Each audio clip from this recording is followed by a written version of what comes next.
એકવાર બપોર જમવા બેસી ને તો આખું વજન ઉપાડી ગયા. અહીંયા દુકાનોના ભાડા 15,000 હોય.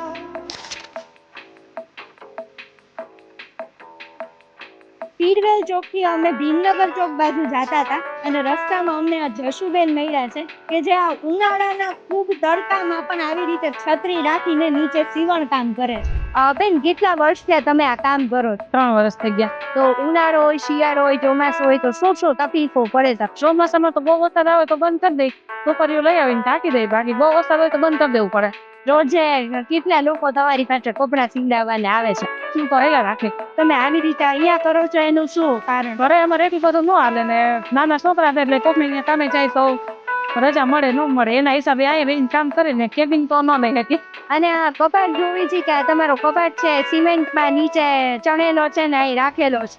કપડા છે કોઈ રેલું ડબ્બા છે બધું અમે અંદર મૂકીને જાય. હંચો ઘરે લઈ જાય, પાટિયું બાંધી દે અહીં ચારવા ને હંચો ઘરે લઈ જાય. સવારમાં 8:30 આવી જાવ, 12:30 લગી હોવ, પછી બપોરે 3 વાગે આવી જાય. સાંજે 6:30 7 વાગ્યા. હા, બધું કામ કરીને આવવાનું. સવારમાં જમવાનું બનાવીને આવે છે.